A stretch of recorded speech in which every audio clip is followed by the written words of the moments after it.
Welcome to Empowerment Radio. My name is Dr. Friedemann, and I'm so glad that you decided to join me. Empowerment Radio is about giving you the insights, tools, and solutions to address some of the most challenging aspects of our daily lives. So sit back, relax, and empower yourself. Yeah, welcome back to Empowerment Radio. I'm here with Kate McGuinness, and we are talking about building confidence and how women can build confidence. Whether you lost it or whether you never had it, there are ways to do that. And Kate, before the break, we talked about meditation and going inwards and having awareness. And of course, everyone knows this is important for anyone. But why is it important for confidence? Well, I think it is particularly because when you become aware of what's going on in your brain, what those 86 billion neurons are doing, then you can begin to redirect them and choose and direct yourself towards a path that will build confidence.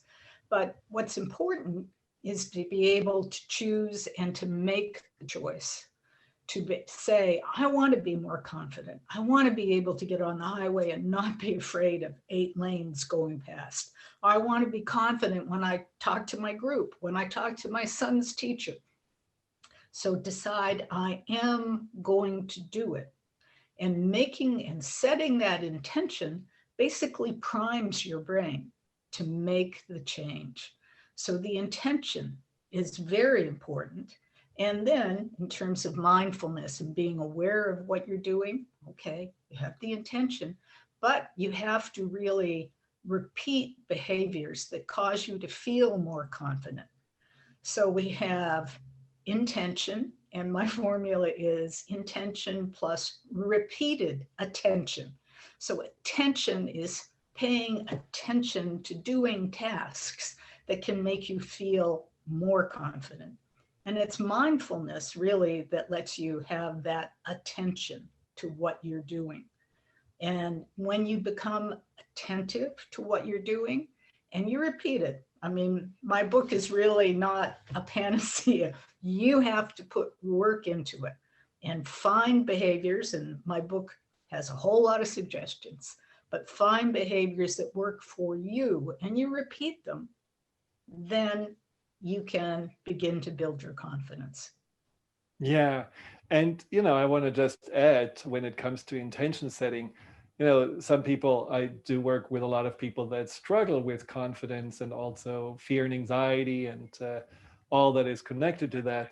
But similar to saying, I just want to be happy, what does that actually mean?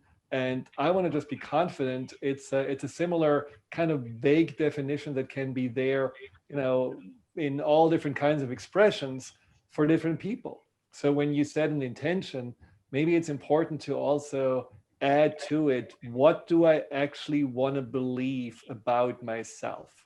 You mentioned the driving on the freeway. You could say, well, I'm going to have the intention to be a confident driver who knows what she is doing no matter what the traffic is, or I am someone who knows what she says in the meeting and can knows that she had a lot to offer.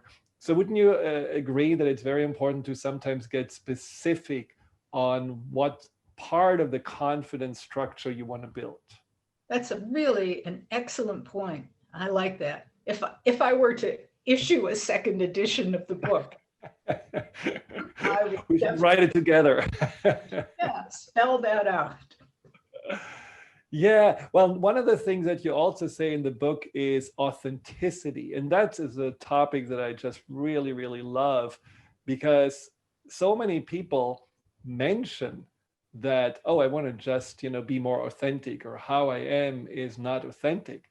But they have a hard time to actually know what is authentic, what is their authentic self. And what would you say? How do you help people to define that or find out more about that? Well, I think one of the ways to start is to some extent do an inner inventory. And so you might say, what are my values? What's important to me? And my book actually has an appendix of possible values because we don't all share the same values. So some people it may be success, some people it may be achievement, some people it may be family, community, giving back. Those are all possibilities. But figure out what your values are. That's a good starting point. And then also part of the inventory would be looking at your strengths.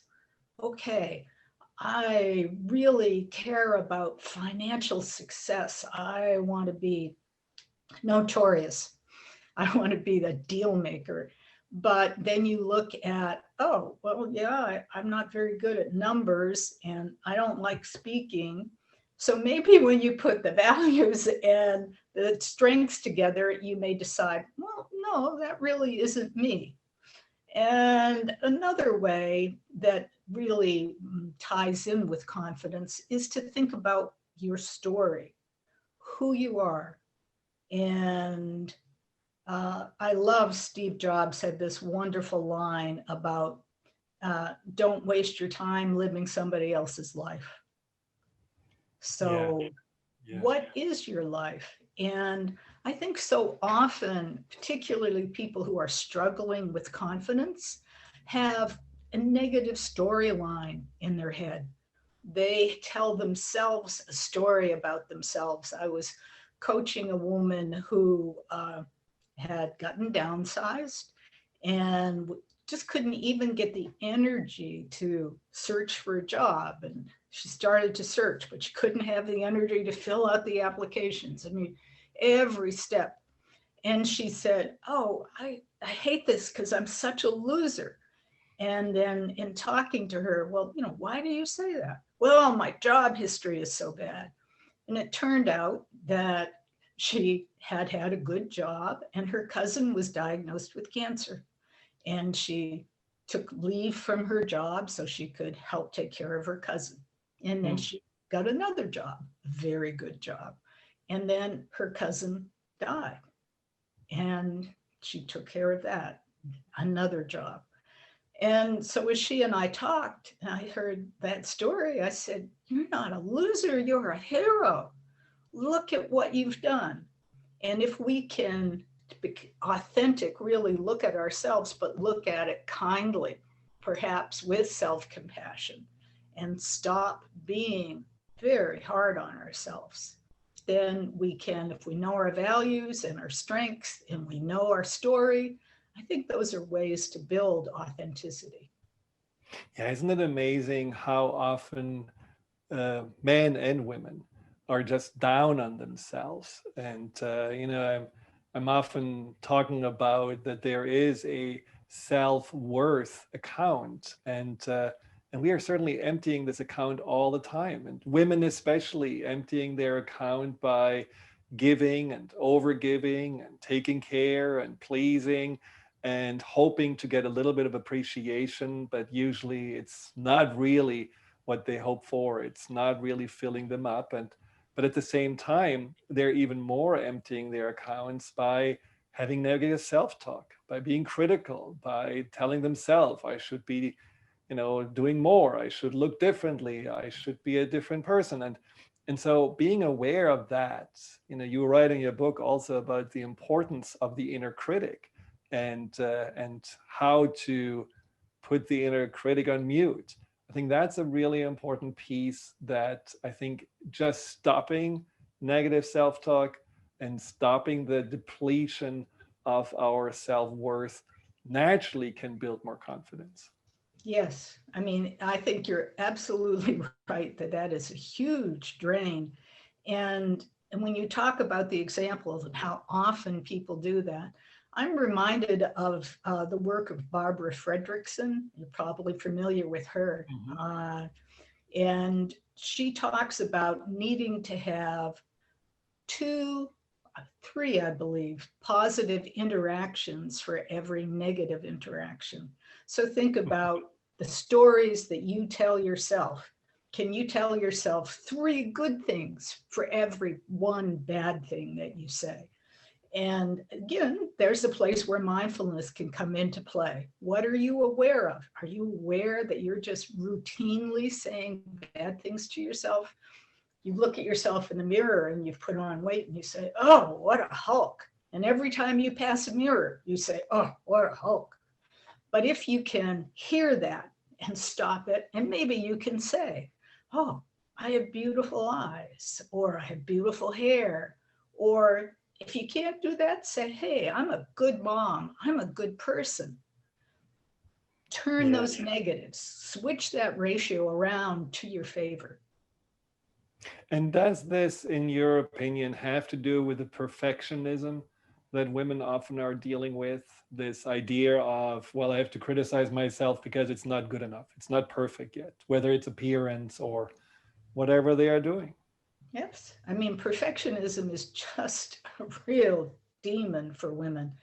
And it is, as you say, it can be appearance, it can be anything else. And there's some interesting studies that suggest that perfectionism and even the inner critic probably go back to being formed around the age of 8 and maybe earlier. So that at that time, we're very vulnerable physically. We need food, we need shelter. And so, who provides that? Well, we have to get the approval of the people who provide that. So, we get really hooked into doing things that please them. And I think that's really where you see perfectionism and negative self talk coming up. And one of the things that I read after I'd finished raising my only child, and it said, well, your children's inner critic uses words that you used with them when they were a child. Definitely. And that was just like, oh, what did I say? What did I say? I know. This is definitely, you hear your parents in your head very often when you are, criticizing yourself for something that when you actually look back, you personally didn't even have that belief, oh, there is something wrong with that. I mean, I, as a child, was perfectly happy being happy go lucky and not worrying about math. And I certainly hear my mom still yelling at me about having a bad grade in math. And so that, like, work harder, do more, that was, God bless her, haunting me for a long, long time. So, yeah, that's definitely something that the inner critic is not necessarily our idea, but it's something we are susceptible to. But along those lines about authenticity, don't you also feel like sometimes that people know who they really authentically are before the time of the inner critic? It's almost like if you can rewind time and remember who you were at the age of 6 or 7, what how you looked at life, how you, saw yourself, that has a lot to do with your strengths and your innate gifts, and that it's important to go back and revisit that. I think that's an excellent point, and I'd really like to talk to you a little bit more about that. Let's do that after the break because we're going to go in a quick break, and I think it's a really important topic that I love to delve into. Hi, Dr. Friedemann here. Thank you for tuning into my YouTube channel. If you're interested in learning more about fear and anxiety, here you'll find guided meditations, webinars, and interviews with some of the most renowned experts in the field of empowerment. Delve into the over 230 videos and more to come every week.